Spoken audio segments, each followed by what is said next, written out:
भाजपनं राज्यसभेसाठी नावांची घोषणा केली। त्यामध्ये एक नाव आहे प्राध्यापिका मेधा कुलकर्णी यांचं। मेधा कुलकर्णी यांच्यावर फारच अन्याय झाला होता। राज्यसभेच्या निमित्ताने तो आता दूर झाला आहे। मात्र मेधा कुलकर्णी राज्यसभेवर जाणार असल्यानं पुण्याच्या राजकारणात मोठी उलथापालथ होताना दिसत आहे। पुण्यातून लोकसभेसाठी पुढे केली जाणारी काही नावं मागे पडताना दिसत आहेत, तर काही नावांची पुन्हा एकदा जोरदार चर्चा सुरू झाली आहे। मेधा कुलकर्णींच्या राज्यसभा तिकिटाच्या निमित्तानं पुण्याच्या राजकारणात नेमकी काय उलथापालथ झाली आहे आणि त्याचे काय परिणाम असतील हेच आपण या व्हिडिओमध्ये पाहणार आहोत। नमस्कार, मी मृदुला आणि आजचा विषय समजावून घेऊयात थोडक्यात। भाजपनं यंदाच्या लोकसभा निवडणुकीसाठी 400+ नारा दिला आहे।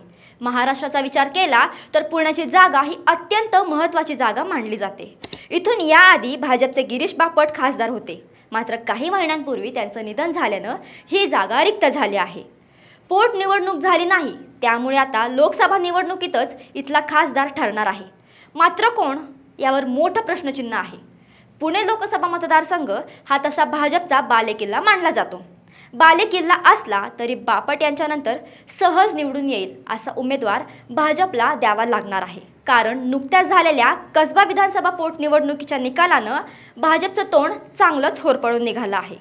त्यामुळे बालेकिल्ला आहे असं म्हणून पुण्यातील मतदारांना हलक्यात घेणं पुन्हा एकदा भाजपसाठी दणका देणारं ठरू शकतं।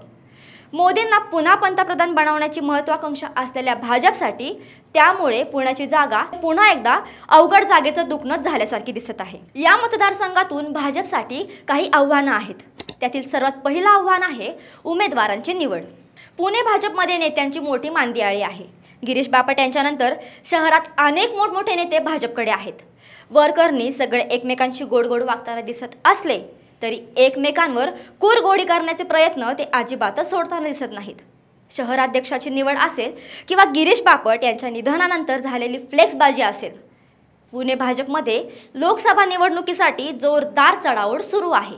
त्यामुळे उमेदवाराची निवड करताना भाजपला काळजी घ्यावी लागणार आहे, नाहीतर एकमेकांचे पाय ओढण्याच्या नादात भाजपला ही जागा गमवावी सुद्धा लागू शकते। उमेदवारांच्या निवडीनंतर भाजपपुढं या मतदारसंघातील सर्वात मोठं दुसरं आव्हान आहे ब्राह्मण समाजाची मर्जी राखणं। पुणे लोकसभा मतदारसंघात ब्राह्मण समाजाचा वर चष्मा राहिला आहे। ब्राह्मण समाज तसा भाजपचा पारंपरिक मतदार मानला जातो। मात्र समाजाचा विचार न करता उमेदवार दिला गेला तर या समाजाच्या भावना दुखावल्या जाऊ शकतात आणि त्याचे परिणाम निवडणुकीच्या निकालावर होऊ शकतात। सध्या भाजपने यावर तात्पुरतं सोल्युशन काढलेलं दिसत आहे। मेधा कुलकर्णी यांना राज्यसभा दिल्याने ब्राह्मण समाजाला खुश केल्याचं सांगितलं जाते। मात्र तरीही ऐन लोकसभेला काय गणितं असतील यावर सारं काही ठरणार आहे। कसबा विधानसभा पोटनिवडणुकीत लागलेला निकाल हा भाजपसाठी आव्हान निर्माण करणारा आणखी एक मुद्दा आहे। कसब्यात भाजपच्या मुक्ता टिळक आमदार होत्या, मात्र त्यांच्या निधनानंतर ही जागा रिक्त झाली होती। पुणे लोकसभेप्रमाणे कसबा विधानसभा मतदारसंघही भाजपचा बालेकिल्ला मानला जात होता। मुख्यमंत्री एकनाथ शिंदे आणि उपमुख्यमंत्री देवेंद्र फडणवीस यांनी ही निवडणूक प्रतिष्ठेची केली होती। हेमंत रासने यांना भाजपनं संधी दिली होती, मात्र इथं सगळ्यात धक्कादायक पराभवाची नोंद झाली। काँग्रेसच्या रवींद्र दंगेकर यांनी भाजपला जो काही धक्का दिला त्याचे दणके थेट दिल्लीपर्यंत जाणवले। बालेकिल्ल्यात झालेला हा पराभव भाजपच्या जिव्हारी लागला असेलच, मात्र या पराभवापासून भाजपनं काही धडे घेतलेत का, हा सगळ्यात महत्त्वाचा मुद्दा आहे। भाजपकडे पुण्यातून सध्या कोणकोणते पर्याय आहेत आणि त्यांच्याबाबत काय शक्यता आहे ते यापुढे पाहूयात। पुणे लोकसभेसाठी सर्वात प्रबळ दावेदार असलेलं पहिलं नाव म्हणजे सुनील देवधर। पुणे लोकसभेसाठी भाजपच्या नावांची चर्चा करताना अनेकांना हे नाव दुय्यम वाटते किंवा मेधा कुलकर्णी यांच्या राज्यसभा उमेदवारीनंतर हे नाव मागं पडल्याचं मानलं जाते। मात्र तसं मानण्याचं अजिबात कारण नाहीये। देवधर राष्ट्रीय स्वयंसेवक संघाच्या मुशीत तयार झालेले नेते आहेत। त्यांची ही परंपरा त्यांच्या वडिलांपासून चालत आलेली आहे। त्यांचे वडील स्वतः संघाचे प्रचारक होते। सुनील देवधर यांचा जरी विचार करायचा झाला तर राष्ट्रीय स्वयंसेवक संघात तसेच भाजपमध्ये सुनील देवधर यांचं योगदान नेहमी राष्ट्रीय पातळीवर राहिलेलं आहे। ईशान्य भारतात भाजपसाठी पोषक वातावरण तयार करण्याचं काम त्यांनी केलं। मोदींची लुक नॉर्थ ईस्ट पॉलिसी राबवण्याचं काम देवधर यांनी प्रभावीपणे केलं आहे। मोदींनी वाराणसीतून लोकसभा निवडणूक लढवण्याची घोषणा केल्यानंतर त्यांचं तिथं सारथ्य करण्याचं काम देवधर यांच्या खांद्यावर टाकण्यात आलं होतं। एवढ्या काही उदाहरणावरून देवधर यांचं भाजपमधील वजन ताडता येऊ शकतं।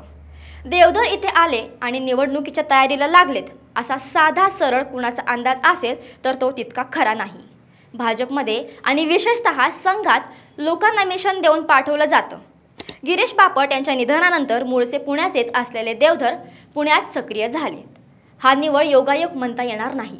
त्यातही देवधर मोदी शहांच्या खास मर्जीतले मानले जातात।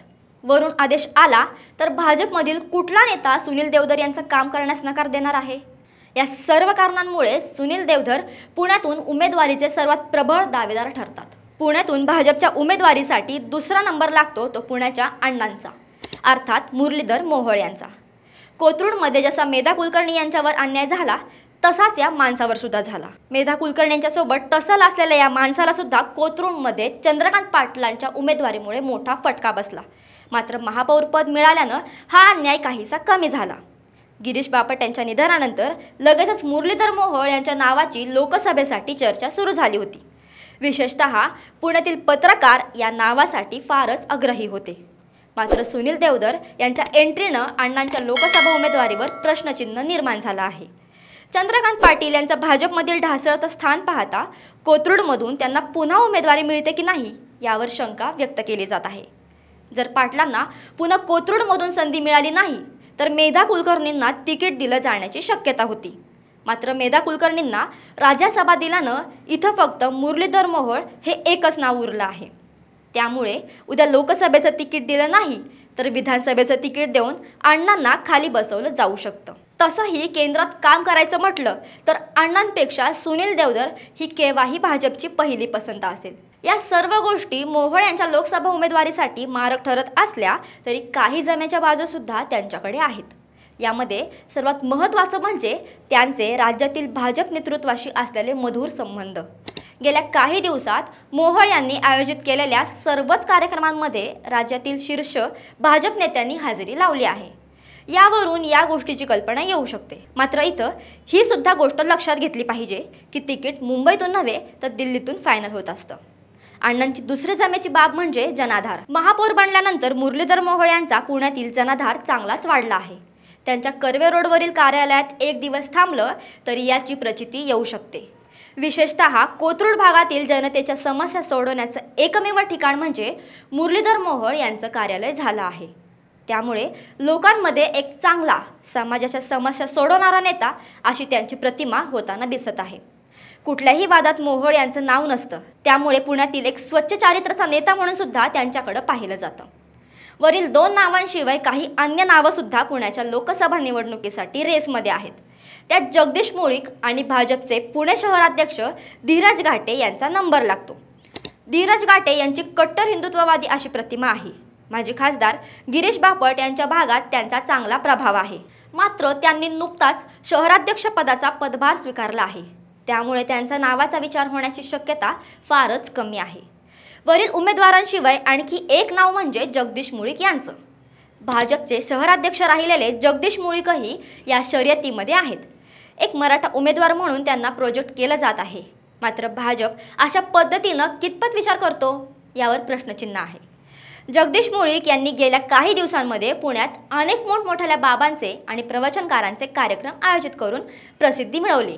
मात्र भाजपचे तिकीट मिळवण्यासाठी तेवढी पुरेसी आहे का? तर याचं उत्तर नक्कीच नाही असं आहे। त्यातही गिरीश बापट यांच्या निधनानंतर भावी खासदार म्हणून लागलेले त्यांचे बॅनर वादाचा विषय ठरले होते। भाजपमध्ये अशा गोष्टींना अजिबात थारा नसल्यानं त्याचा एक निगेटिव्ह इम्पॅक्ट त्यांच्या उमेदवारीवर झाला आहे। शहराध्यक्षपद गेल्यानंतर ते भाजपमध्ये थोडे बॅकफूटवर गेल्याचं चित्र आहे। मात्र भाजपचं धक्कातंत्र पाहता केव्हा काय घडेल हे सांगता येत नाही। तसं झालं तर लोकसभेच्या उमेदवारीची माळ जगदीश मुळीक यांच्या गळ्यात पडू शकते। आम्ही सांगितलेल्या सर्व गोष्टींचा विचार करता पुण्यातून 4 नावं भाजपच्या लोकसभा उमेदवारीसाठी चर्चेत आहेत। 1 सुनील देवधर, 2 मुरलीधर मोहोळ, 3 जगदीश मुळीक आणि 4 धीरज घाटे। तुम्हाला काय वाटतं यातील कुणाला भाजप लोकसभेचं तिकीट देईल? कमेंटमध्ये आम्हाला नक्की सांगा। आणि अशाच माहितीपूर्ण व्हिडिओसाठी थोडक्याचं यूट्यूब चॅनल सबस्क्राईब करायला विसरू नका।